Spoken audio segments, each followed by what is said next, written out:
Are you ready to explore how people coordinate, to build and empower your community, to take action and solve problems, to coordinate without any central authority? What? Bringing in the OGs of the pre-crypto decentralized coordination space together with the pioneers of the cutting-edge technologies to fuse their ancient knowledge with the latest tools in order to fight coordination failures, slay Moloch, and continue the endless search for the holy grails of decentralized coordination. Welcome to the front lines of coordination. Fuck. My brain is already melting. I hope you survive. Welcome, Daniel. How are you doing? Thank you. I'm okay. Haven't been having enough sleep the last couple of nights. Nothing to do with work, more to do with drilling on my street. But other than that, actually quite good. I'm excited to have stayed back home while some of my team is at East Denver. I've been networking way too much and I kind of needed some time for deep work. So that's been really fantastic this week and the last couple of days, especially just getting some stuff done and moving forward instead of so much talking. Also, that being said, is really energizing kind of now at the end of the day to be here and have a bit of a chat. Cool. How are you? I'm pretty good. Pretty good. We share the same problems. We just talked about of people drilling in the next to our homes, being woken up at 8 a.m. But I'm pretty good. Besides that, it came into my attention when Umberto mentioned that we should invite you to our community call to talk about what was it at the time. I don't remember what is the topic at that time, but he also suggested that in general we invite you to talk about governance. Yeah. And yeah, I think at the time I had given a talk as part of a research initiative by the governors on compensation systems, on reward systems. Oh, right. Yeah, about this idea of the minimum viable salary. And I think Umberto joined that talk and he really liked the concept and thought it would be something interesting maybe for metagame to discuss here. Right. Yeah, and also he also talked about the management methods at Hire. Yeah, exactly. So it's Hire is a really fascinating organization. It's a Web2 organization. They work in IoT, or originally they were just creating fridges and air conditioning units and things like that. And they were a pretty old-fashioned company, but with IoT, they were saying, okay, this is a new thing and our whole industry is going to change, but we don't know how. So how can we create a strategy or create a plan if we actually don't know what that future looks like? And they start thinking about it and thought, okay, who's really good at inventing the future? And the answer was, on one side, we need loads of entrepreneurs, and on the other side, we need really good research and development to dig into problems, into new technologies, into new ideas. And so they end up transforming their organization in these fascinating network of, they call them micro enterprises. So instead of big business units, they have all of these small units, each with their own P&L, buying and selling services to each other. And then they have a few systems to incubate new ones. And is essentially transforming the corporation into a network of startups or small agile businesses. And over the years, I've taken a lot of inspiration from what they've been doing there as, a very interesting example that kind of showcase a little bit what now is happening, or at least in my opinion, what is happening now in Web3 off the shelf, while they had to invest quite a few million developing accounting systems and different technologies to do it. Now that's the basics of what is being built slowly but surely through different DAO tooling projects. Cool. And that's exactly why I thought you're a perfect fit for the podcast. Thanks, man. Do you want to tell us a bit about yourself, a bit more, before we go deeper on the governance stuff? Yeah, sure. So I'm an organization design facilitator, or generally an organization nerd, leadership nerd. I've been for the past 8-10 years thinking about this topic. But before that, I started my career as a chef. I work in a few different Michelin star restaurants. I was really interested in creativity and innovation, and at the time, molecular cuisine seemed to be this really exciting space where culture and science and innovation and creativity were all kind of coming together. And actually, what I ended up discovering in the industry was that it was extremely hierarchical, not that creative. There was very few people at the top who had been very creative once, but then they were once successful. They were mostly very stressed out about the next thing they needed to create, and they were nowhere as creative. They were just kind of continuing in the same style. And meanwhile, there was all these young people like myself joining these organizations with a lot of ideas, but no clue how to translate those ideas into practice, and also no one to really listen to them or give us the means or the possibilities to experiment with that. So I kind of got bored of that, moving to research and development, first within the food industry, ended up joining this organization that had a restaurant that had been voted best restaurant in the world, but then off the back of that success, they started doing books and TV shows, and then products in supermarkets, and then consumer electronics, like some sort of kettle with different temperatures for different types of teas, or different consumer electronic innovations like that with a very foodie angle. And then even an eyewear company, like essentially anything they could put the face of the chef on, it started to become a business line. And there was this small innovation unit that was at the origin of that, and that's kind of the team I joined. But lucky break and a bit of a crisis, they end up firing most of the innovation team about 4 months after I had joined, because they were doing research and development for a competing company without telling anyone. And so I ended up being the only person left in the organization that had any idea about how that department operated. And so we hired a bunch of new people, and it kind of became my role to onboard them and pass on the knowledge of this is how we work here. But because there was no one who could say otherwise, I kind of had the freedom to invent it a little bit or tweak a few things I didn't quite like. And that started for me a transition that then continued for the next decade, more towards organization design and innovation. So then I left that. I thought about becoming some sort of creativity consultant after having worked in the very high-end food industry and having done significant research on creativity, trying to understand where the best ideas came from and how to catalyze them within an organization. And I thought, okay, this is actually really interesting for loads of other people to learn. Let me go and try to sell that. But long story short, I was only a chef at the time, and people only knew me as a chef, so that didn't work.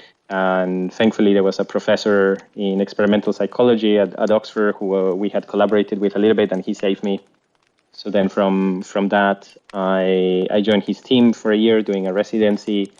Then thinking about doing an MBA, I met a professor in the business school who convinced me to write about my ideas instead of doing the MBA. I kind of got lucky with that, and that ended up becoming a Harvard Business Review article, which gave me then a bit of a platform within the university to start delivering some workshops for executives who were doing different programs there. And then with this professor, we started doing a little bit of consulting, and that created eventually for me the platform to start doing organization design, which I did for the next few years. Got fascinated about self-management, then disillusioned about self-management, seeing that it was really hard to find organizations that had both the funds, like the finances to be able to pay for the transformation, the willingness to do it, and also the technological capabilities to really implement it. But then going through systems thinking and cybernetics, eventually end up stumbling upon the crypto and Web3 and DAOs and all of these kind of things around 2017, 2018, and became fascinated and continued down that route. It took me a few years to properly join. At first, I was going to join the consensus team at the Mesh when they were scaling like crazy, but then it was the crypto winter and everything started to collapse a little bit. So it took me a couple of years, then got involved in a few sustainability-related projects, helping them to figure out their organization design, their governance, and then through that end up then joining Aragon as head of governance, helping them to design and launch their DAO.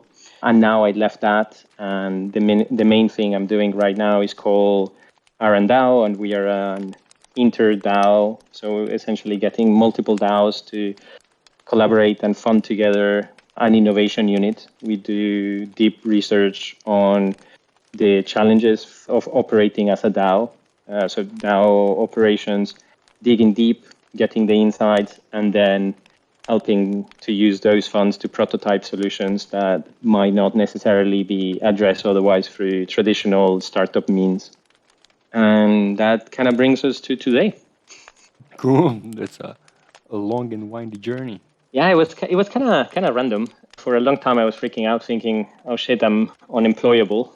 And more recently, it kind of all came together. And now, looking back, I can tell this story, and it sort of makes sense. But throughout, it was just mostly chaotic. Right. Yeah. Now looking at it, like it looks like there's a thread going through it. Like it's a natural flow. But yeah, I can imagine that it didn't seem so like it would come into order like this. Yeah, exactly. And well, I think that's quite often the way with a lot of these things. Like there is a bit of a Twitter conversation going on at the moment about the difference of theory and very structured thinking, and on the other side, just trying different combinations until you crack it. And I guess these things are very much a combination of that, like trying to keep a few first principle clear about what it was that I actually cared about. And that was always something related with systems and helping society and groups of people suck less, because I had been so frustrated with the bureaucracy and all the issues I had seen in organizations when I was starting my career and throughout. And then on the other side, just throwing things at the wall and seeing what sticks until I kind of slowly started to find my way through, a good combination of luck, but also persistence, I guess. Makes sense. And where do you think you learned the most? That's an excellent question. So I still keep referring back to, well, actually two experiences. So one was in this food innovation lab.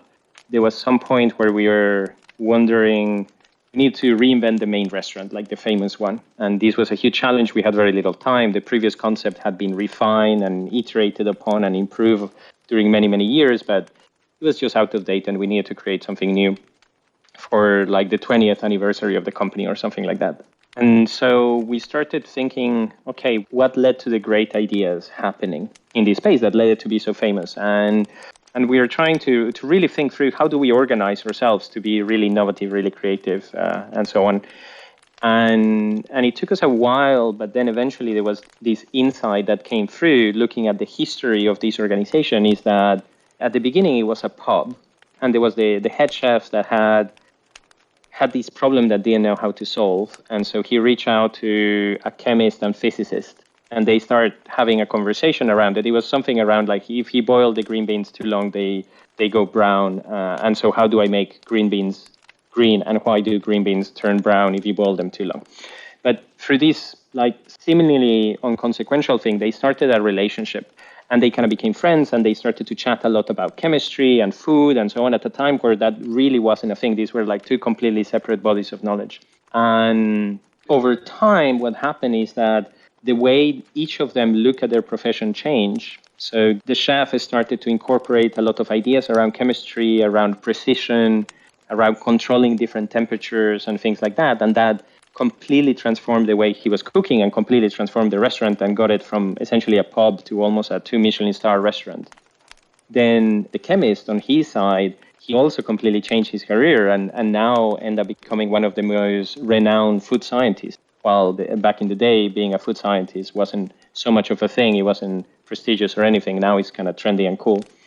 But then after this wave, there came another influence that was with a perfumer.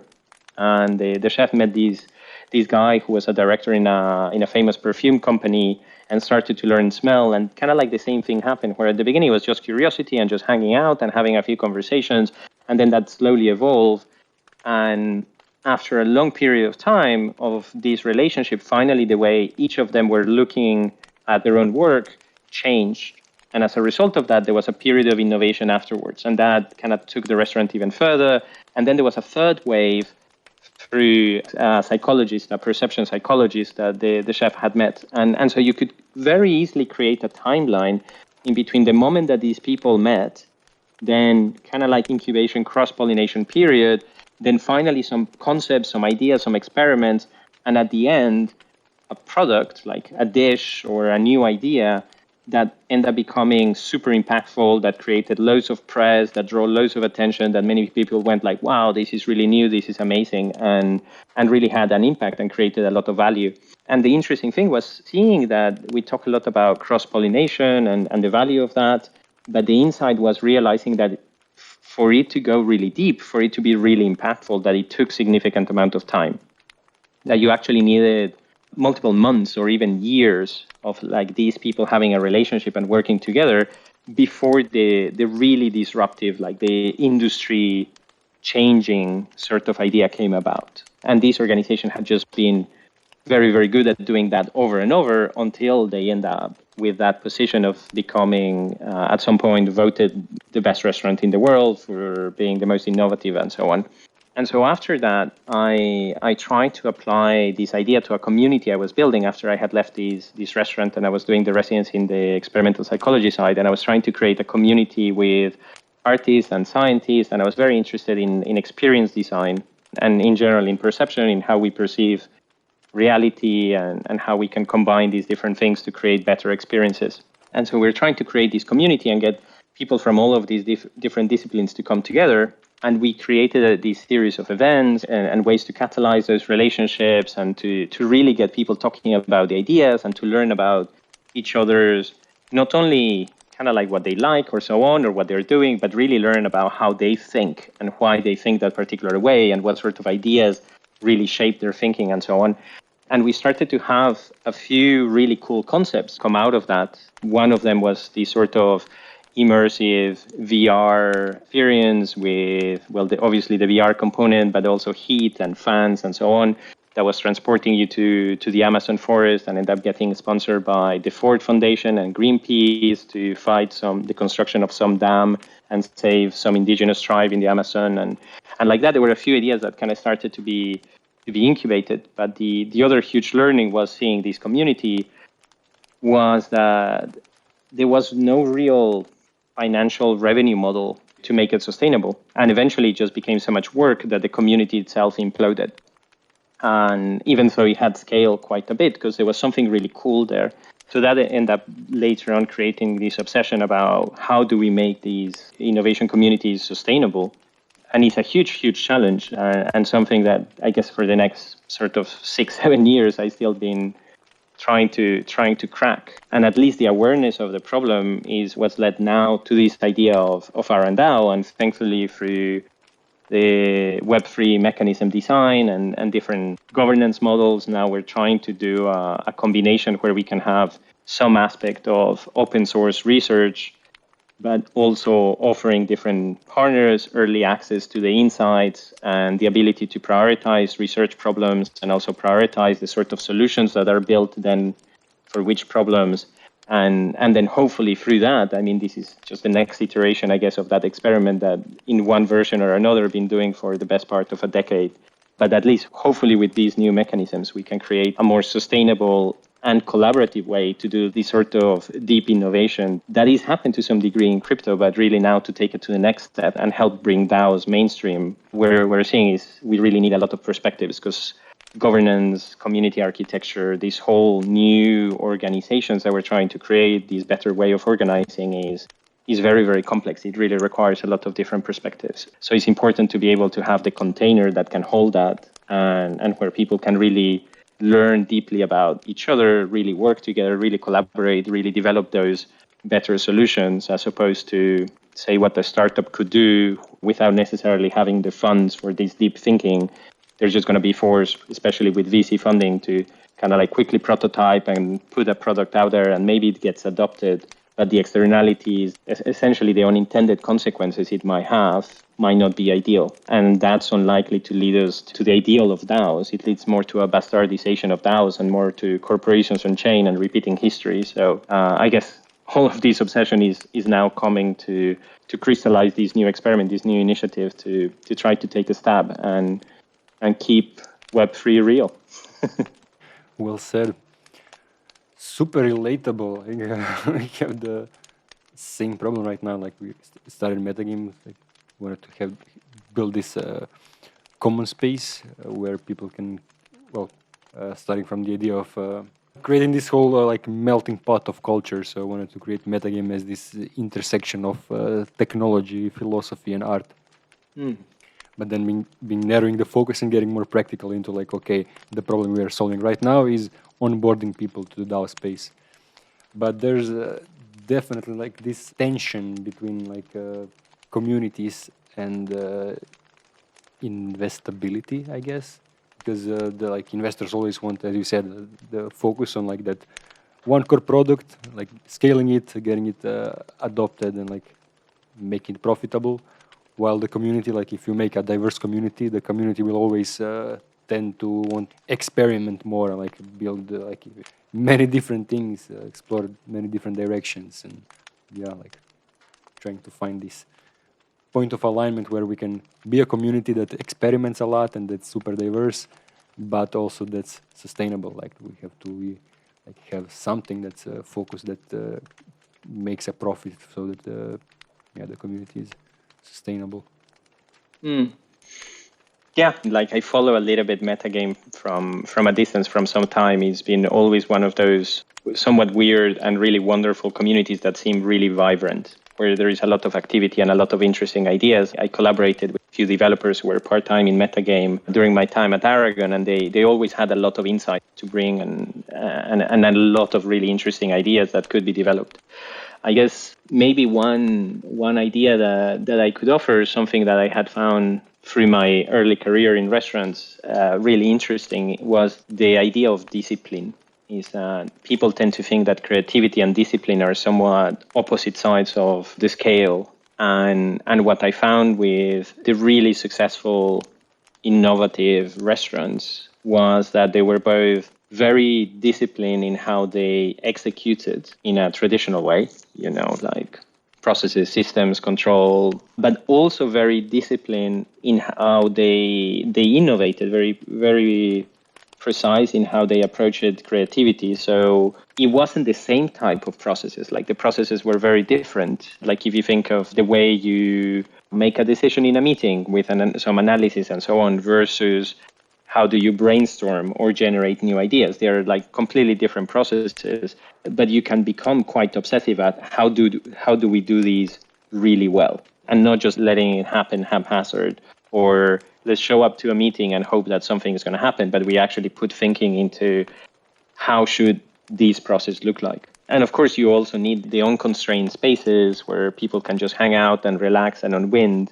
But bringing a little bit of these sort of discipline, structure thinking to creative challenges was really, really fascinating to see. Like you don't want to stifle it so people feel that they are just monkeys in a machine going like, cogs in the machine going through the steps. But when done properly, it does give you the sort of good practices that mean that when there is a good idea that happens, it doesn't get lost, it's not forgotten, but actually you have good databases where you accumulate these things, where people build on top of each other rather than it just kind of dissipating, which is otherwise what I see quite often is you have a great conversation, it's really exciting, but then nothing comes out of it because there hasn't been any thinking into, okay, yeah, we're going to have these creative sessions. And then on the other side, what are we going to do with that output? And if that's kind of not thought and not planned, then it dissipates quite a bit. But that, bringing it back, that doesn't really solve the sustainability challenge. It's more a curious note on how different organizations can tackle the idea of being both innovative but also performing. Right. Yeah, well said. I think a lot of it comes down to like the lack of training or knowledge in like executing things like between communities and startups. Well, startups they're like geared to do these specific things, so they will like move towards that thing. But in a community, you must just have a lot of enthusiastic people that might not necessarily have a clear idea nor like expertise on how to get somewhere, and especially we're trying to make it like decentralized so that it's not you're not employee of this person that can tell you okay do this, but you really need to have some kind of social protocol. Okay, we discussed this, then okay, we must conclude the session by having actionable next steps. Simple things like that, like having okay, just take a few notes after the call ends and things like that. Yeah, exactly. And I think it's very normal. Like we have had as a society a good 2-3 decades, if not way longer, like since the late 1800s, we've been refining this corporate model, this like a streamlined machine-like model that is really geared towards producing at scale. And maybe in the last 20-30 years, we've been refining the startup model of let's find a very narrow problem. Let's just be really focused on that. Let's quickly prototype something. Let's test it with users and let's scale it up. And that's led to the great organizations that we have right now, the gigantic technology companies, but they have also become monsters. And we're trying to go to the next phase. And I think a lot of people like they kind of throw the towel too quickly with DAOs. It's like, oh, actually we need to centralize. Oh, actually we need to put traditional hierarchy. Oh, actually we need to do things more startup way. And it's like, well, look, it's true that it's challenging, but we don't know yet how this works. Like, how many podcasts are there, or books, articles, consulting companies, all incubators, all kind of resources about how to run a startup in the Web2 way, and and let's compare that to the amount of insight and information available, and also how diffused that is across people to this new Web3 way that we're prototyping. And the difference is huge. Like we're only starting to invent it. Like DAOs are being invented, and if we stop trying to invent them, they're never going to happen. And then we're just going to continue repeating history. We're going to continue repeating creating the next Facebook or the next Google, and it's not going to be better. It's not going to be better for society. It's not going to be better for the people involved, and so on. And hopefully, if we do continue, or those communities that do continue exploring these, like it's hard to say who's going to crack it, but as we become better and better and it is a more powerful model, because we're in an era of knowledge work, and we're in an era where people can vote with their feet, they can move around easily, if not physically, at least from one digital organization to another. And the previous model is not really good at that. So that's why everyone is migrating. Among other things, why so many people are migrating to Web3. And the organizations that really bet on that ideal and that dare to be the pioneers and learn and then compound on those learnings and keep on learning and improving are the ones who are going to lead the charge. But meanwhile, it's very easy to kind of take an easier approach and be, okay, let someone else lead, and I'm just going to see what they do and later on follow, which also works, but you're not going to be the leader. Like the great organizations of the previous tech revolution, like Facebook, Google, and so on, they were not waiting on the sidelines for someone else to figure it out. They invented a lot of the playbook that exists right now. And that's why they were the first and became the biggest and attracted the most talent and so on. Right. Yeah, well said. Yeah, there's this knee-jerk reaction of progressive decentralization. So like, okay, we're going to start as a traditional startup, but then we're going to just tokenize and sell to the community, which it might end up being really similar to the traditional way of doing things, except instead of doing the IPO or like raising a second round from investors, you try to sell to the public earlier. Yeah. And then is the community like, are you referring to the community as your customers, or are they like actual community, or are they token holders? So like, what even is the definition of the community? Because the word is kind of getting misused a lot, at least it feels like it. But yeah, I think people also don't, I guess, research enough, or like there are a lot of people who have been doing DAO-like stuff before DAOs existed, and I met people in the DAO space who like didn't even know that decentralized organizations existed before DAOs, and that like has nothing to do with the blockchain. Yeah, absolutely. That's the thing. Is like that's why we keep reinventing the wheel and keep duplicating work.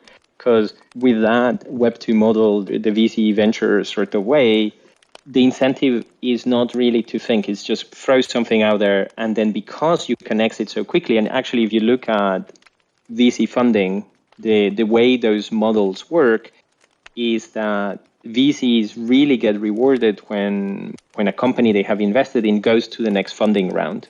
And that makes it look like actually their portfolio is growing and is doing really well. And so they can use that to raise more funds and then create a second fund and invest in more startups. And there is a lot of startups that could generate a 1.5x return or 2x or maybe 3x return.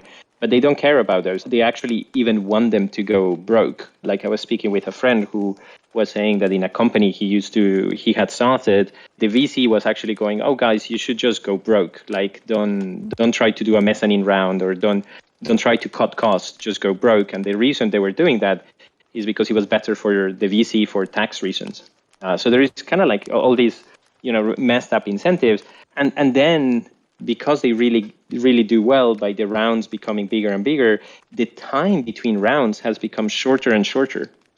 So before you used to take like almost a year or something like that. Now sometimes you're raising a new round in 6 months and even shorter. And in crypto, in Web3 is even crazier because you can get that liquidity so fast. So that's why you have all of these shit VCs that are really just pump and dump machines that have a lot of PR, but they invest in a project, really quickly pull out the token. Who cares whether that token has any utility or something like that? They just pump it. They make their money. They offload it to the community, but then someone else is left holding that bag. And of course, the token goes down. And what happens, and I was part before, like at the beginning of my journey in Web3, I was part of a lot of investment groups. And the dynamic that you see is when people win, they talk about it. They celebrate it and everyone is like, "Oh, amazing. Yeah, let me go into," and so on. But when people lose, they stay quiet.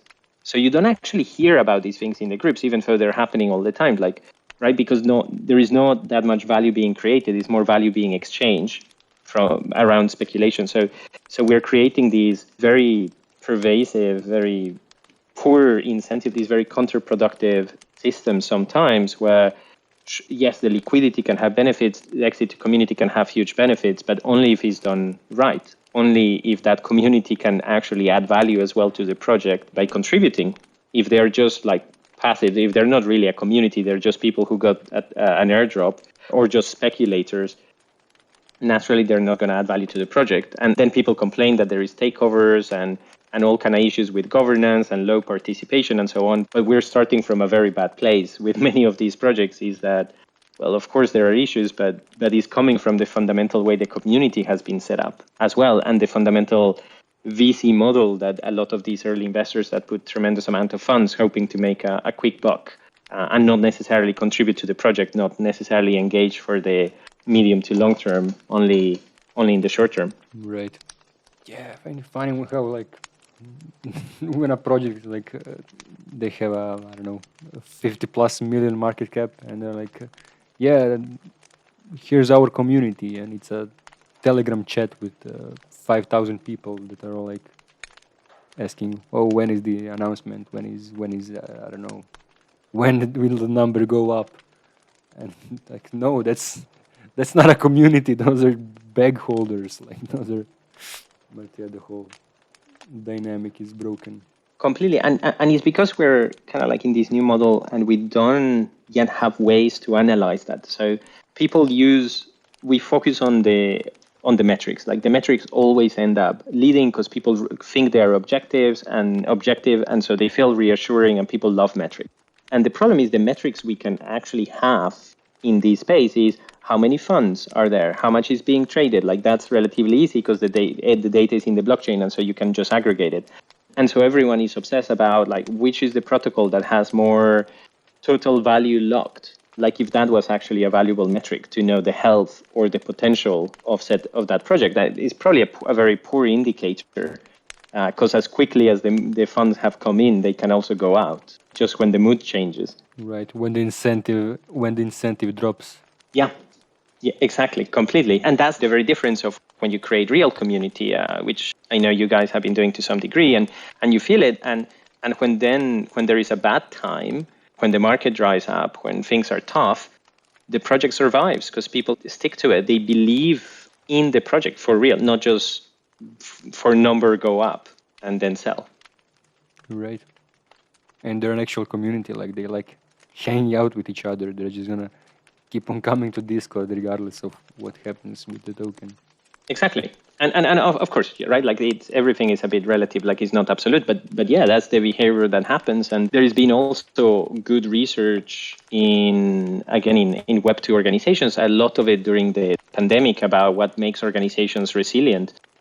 And what people were finding is that not necessarily the huge teams, the huge communities, but more like medium, smaller sized teams that have a really good sense of belonging, that have relatively progressive management systems. And those are the ones who are really good at adapting and changing and surviving in an adverse environment. But all of those learnings and all of those practices is what's being ignored in favor of just an easy startup playbook in that build that venture. And if the venture crashes, it doesn't matter. You just go and build the next one. And look, there is some wisdom, but I really think we can take those learnings, combine them with the other things and do better. But for that, it kind of requires that we take a little bit of time at the beginning so we can go faster later and go for longer. The middle path. Yeah, exactly. Well, it's kind of cliche, but there is a phrase of alone I go fast and together we go far. So, but I think that's the only way to do it, both at the level of the community, but also across projects, like doing this stuff, doing this thinking, like bringing all of these different influences, developing the different tools and systems that are needed is too big a task for a single project. If you're trying to innovate on product and innovate on organization at the same time, it's going to be tricky. So that's why we're really betting on these inter-DAO initiative where we get multiple DAOs pulling together to split the costs but multiply the benefits of doing this thinking about how should we operate, how can we do that better without defaulting to old patterns, but really what would benefit the most given Web3 fundamentals, what would allow us to really leverage that potential to the maximum we can. And also for the benefit of all the stakeholders, which is the idealistic but also extremely necessary goal that we have here. I was thinking about whether to continue on this path, but I also wanted to ask you about the metrics. I've been told that we should adopt some kind of an OKR-based system, and I've been reading a book about OKRs. And then I talked to you, and you were like, "No, that shit is outdated. Don't do OKRs." And I want to talk about that as well. It's been one of my biggest rants because people are so passionate about OKRs. But now there is different contrarian voices that are saying, for example, that Google succeeded despite OKRs, not thanks to OKRs, but despite OKRs, Google still succeeded.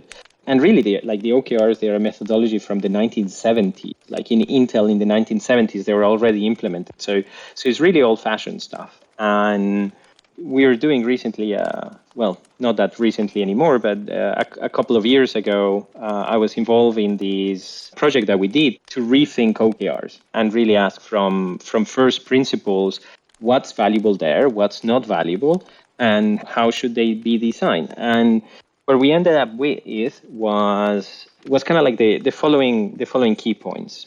One is you want this sort of fractal structure. So you can have like one objective for the big thing, for like the organization wide, and then you have different objectives or things that you want to focus on for smaller teams and so on. And you need some level of alignment between those teams. Like that's necessary. Now, what you don't want is that the OKRs become fully cascading. So they are set up at the top, and then each other team ends up setting their objective just to fulfill that and so on. Because you first end up with a really slow process that takes a lot of time, of planning time, and also constrains everyone to that objective that has been designed at the top. So that process works really well if you are a very hierarchical, old-fashioned organization operating in a relatively predictable world. But if you're in a market that is evolving like crazy, where there is a lot of uncertainty and you're trying to be decentralized and innovative, that's not the best approach because you're not going to enable enough ideas to come up and to run experiments and a little bit of divergence. So what we are coming to is that ideally you want as much small, semi-autonomous teams that are going to learn really quickly how to create value as a network rather than as a pyramid with cascading objectives. And so you're pushing decision-making power as much as possible to the front lines, really to those teams. And the teams can buy and sell services to one another. Like you can have a strategic planning team and other teams are buying strategic planning services out of that team. Or you can have an HR team and a marketing team and an infrastructure team and whatever team really that buy and sell services to one another. But because you enable them a little bit more autonomy, they can adapt quicker. Now, when it comes to the metrics, and probably you still want to have some sort of indicators, what is important for me is to separate the thing in three parts. On one side, you have the objective, then you have the indicator, and then you have the target. Usually OKRs, they have an objective, which is qualitative, and then the target. So I want 50,000 followers. I want $10,000 of revenue per day, or whatever it is. But what is often lost there is that what really matters is the qualitative objective. Especially if you have cascading things, people obsess over the number as opposed to the qualitative side. And so every objective below ends up just trying to optimize the number rather than to optimize the objective. And the issue with the number is that numbers are simplistic. They cannot account for all the complexity of reality. And so when you do this at scale, and especially cascading teams, you end up losing a lot of nuances, and you can end up quite often with counterproductive incentives. Like I was part of an organization where there was this guy, one time I was recruiting someone, and this was a few years ago, and they were telling me how they work in a shop, and they would get their bonus if the shop sold more than X amount. And they were a little bit below that. So what this guy does is he goes, takes his credit card, buys a lot of inventory from the shop. He's an employee, he's the manager, then gets his bonus, and then the week after he returns the inventory. And because he was a credit card, he didn't pay anything, right? So you end up with that sort of behaviors where people are trying to optimize a number that are really messed up and completely lose sight of what the real objective is. So coming back to like really highlighting the objective, then you can have one or multiple indicators. It's not that important. Like there needs to be a lot of thinking put on what's a good indicator, but there is no need for there to be a single indicator. Because otherwise you run, in some situations or in many situations, you run the risk of compressing too much, like trying to simplify too much, right? Like trying to take all of these diversity, all of these different possibilities and compressing it out all to a single number, and you lose nuance. And then people forget all the reflection, forget all the nuances, forget all the things that went into it, and they just want to optimize the number at anyway. And then you get essentially Facebook is less optimized attention, and then you end up creating this addictive product with all the mental health consequences and all the scandals that have actually cost them a lot. And that's kind of what happens, right? So if you can try to be, okay, we have this objective, let's focus on that. We can have a few indicators. And then the other bit that is really important to separate is the target. So let's say you want to improve one of the indicators, I don't know, how many followers you have on Twitter. You have 10,000 followers, you want to get 12,000 followers. So that's a 1.2x improvement. So if you want to do that, like the important thing is like understanding what does the target do for us. So if you want to get 1.2x, the strategy you need is probably a conservative strategy. Is you can do more or less the same thing you've been doing, and you just try to do it a little bit better. So it just grows a bit. But if you want to go from 10,000 to 30,000 or 100,000, you probably need a completely different strategy. But if you want to use a completely different strategy, I mean, we're talking by definition, if you want a 5x, a 10x in an indicator, like if the target is that ambitious, you're talking about a moonshot. And moonshots are likely to fail. By definition, they're more ambitious, they can give you better results, but they can also fail catastrophically. So you kind of need to accept that. And when people define these targets, that's often not part of the conversation and not part of the discussion. And instead of that, you get the targets tied to bonuses. So people are always tied in this political process. Like tying targets to bonuses is really a complete disaster, because then people are not trying to find what's the best indicator and what's the best target according to the strategy that makes sense to us, but they're trying to find a target that is most likely to give them a bonus. Like, strategy is already difficult. You don't want to make it even more difficult by making it a political process. And so that's why I kind of have all of these issues with OKRs, even though defining objectives, defining indicators, and defining targets can still be really useful to align a team towards what you're trying to do. But the logic around it needs to be very, very different to what is usually preached in OKRs. Or, at least this is what I've been testing and preaching for some time now. Right. Yeah, that's the part that scares me the most. Like, this book also writes a bunch about that, how it's absolutely necessary to decouple the key results from the salary. And in case of metagame, just not sure how it would work, since people get paid by the things that they do. And so, like, if they do something good or better, they're necessarily going to get paid more. So it's always based on performance.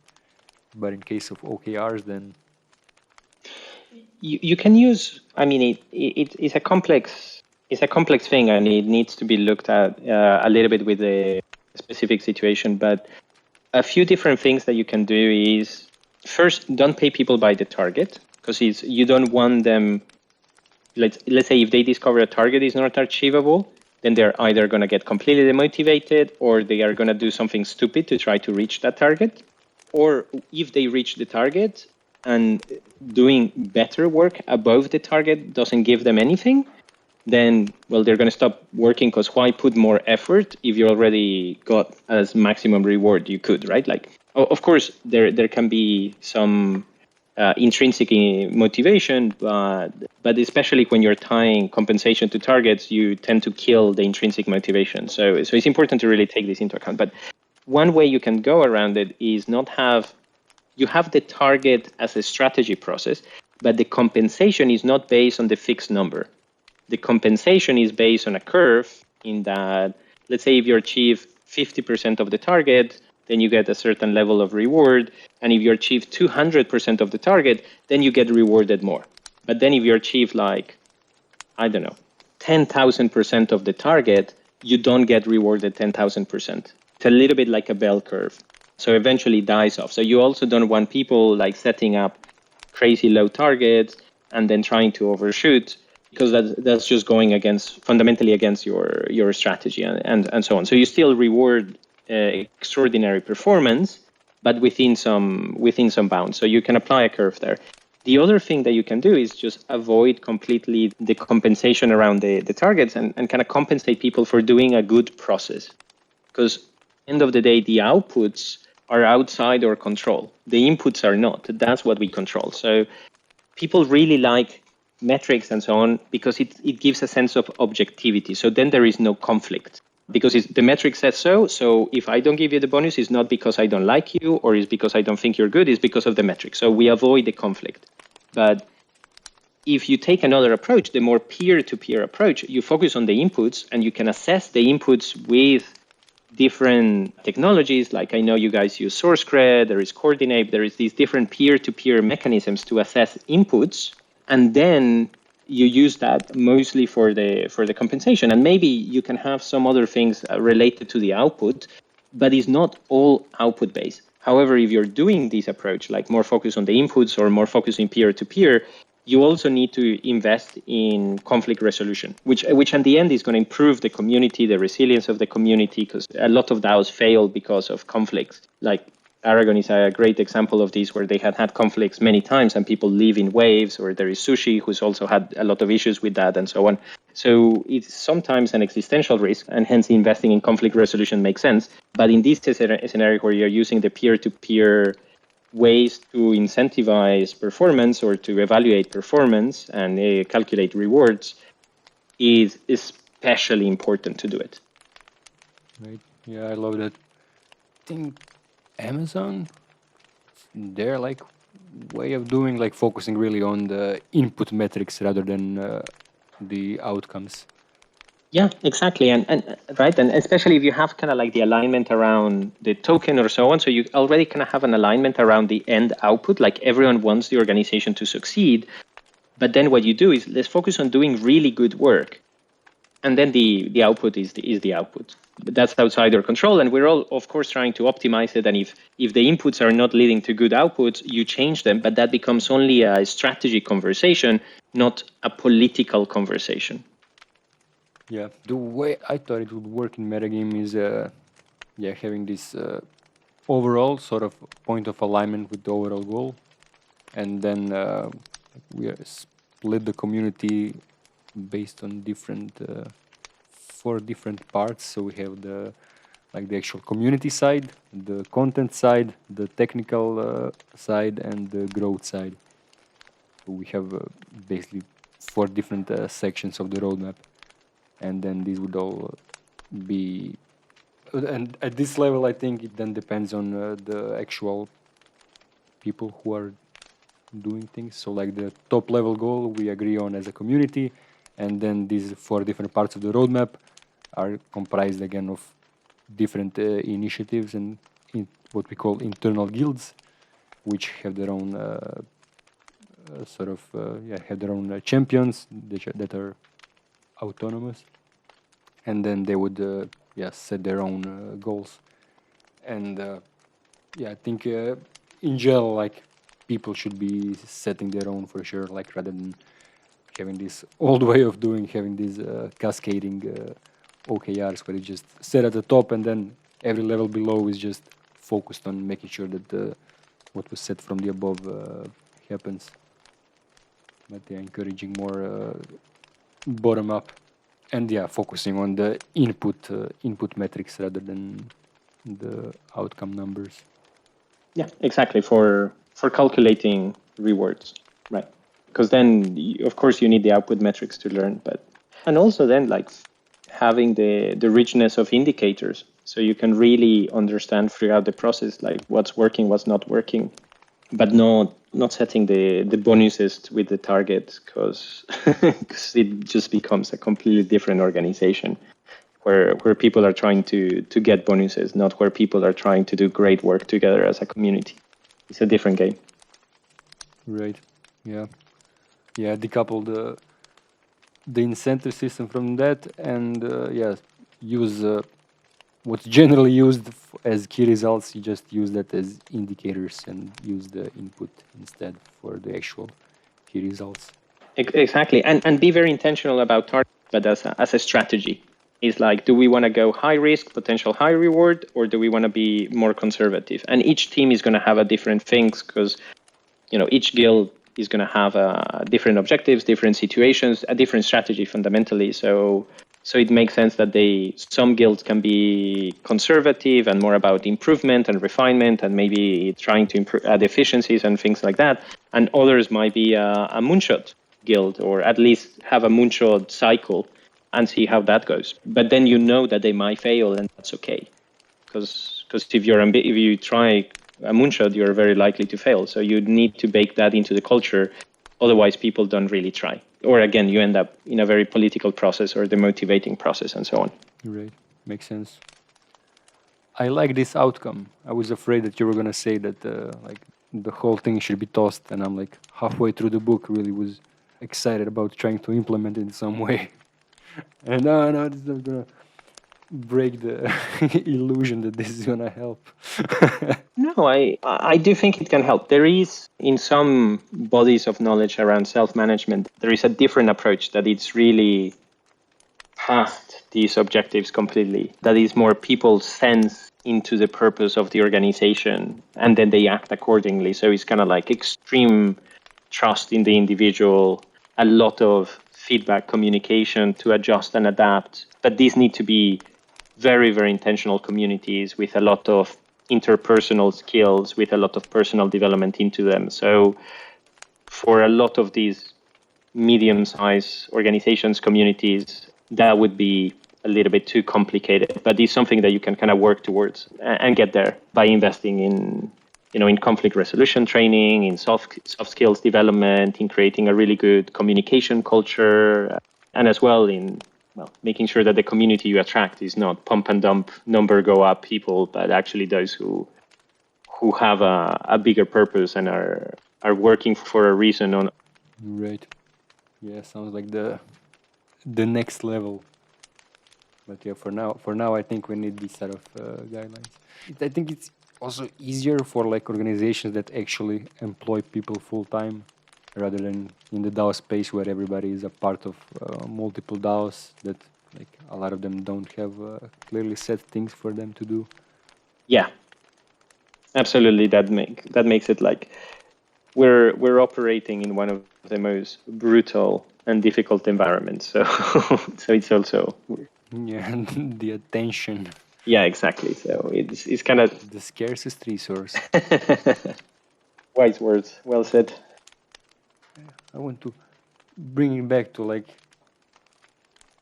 all coming down to like building these resilient communities, and I think that's kind of what the DAOs will shine as. Like the way it currently seems, it seems that they will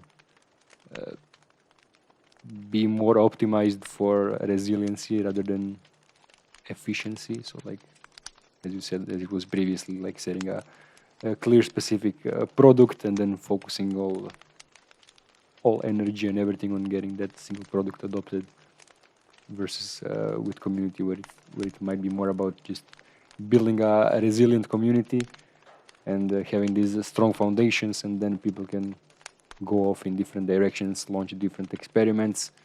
Some of these experiments may get adopted on a massive scale. A lot of them will probably fail, but the community is always here for people to come back and launch new experiments and products from.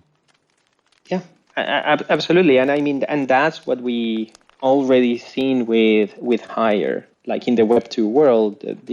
This is a 70,000 people organization, and that's the path that they've been in. They're obviously not the only ones, but they're a really fantastic people because they've been around for a long time, because they really push in this direction of creating a network of small micro enterprises rather than a monolithic, let's just try to focus everything on efficiency on a single product. Of course, there is a lot of thinking around efficiency and improvements and so on, but it's more a resilient network.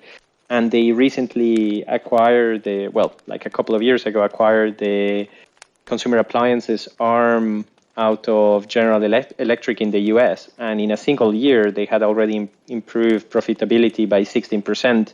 And then the following year, they kept on improving. And that was also, like the dry financial metric, like profit. They were making more profit. And it was not by cutting costs like crazy and firing people in a top-down manner. It was by transforming to this network where people are more empowered, feel more motivated, there is more resilience, more diversity, more experimentation, and end of the day, more innovation that leads to better customer outcomes and better financial outcomes as well. So now our task is figuring out how the fuck to do that in DAOs, which is even harder, but but also potentially a lot more impactful and a lot more scalable and even more innovation and so on. Yeah, it's not even necessarily that the DAOs won't be as efficient as old school startups. No, absolutely. It's going to take a little bit of learning and it's going to look different, but different can be better too. Like it's a perfect note to end it on. Do you have any closing thoughts? No, I guess just emphasizing one more time that we are starting in this new path and that there is already a lot of solutions out there, but doing that learning is something that can seem a little bit counterintuitive for traditional VCs and so on, but that's tremendous value to organizations, and that's really what we're trying to do. And the more collaboratively that we can do it, the better. And I guess for me, that's really the guiding principle across all the other different things that we discussed and talk about. Well said. And then the final question that I try to ask every guest, which is that if you had one advice to give to metagame, what would it be? I would say be careful with metrics.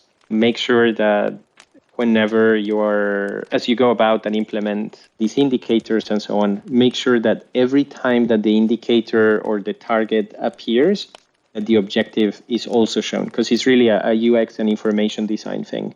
If you start the meeting by talking about numbers and you forget about the qualitative side, you don't repeat it, the message is very clear. What matters is only the qualitative side. But if you keep the quantitative side alive, the reason why this is important and how this really articulates to a bigger thing, you're going to create a healthier culture. People are going to feel their job is more meaningful.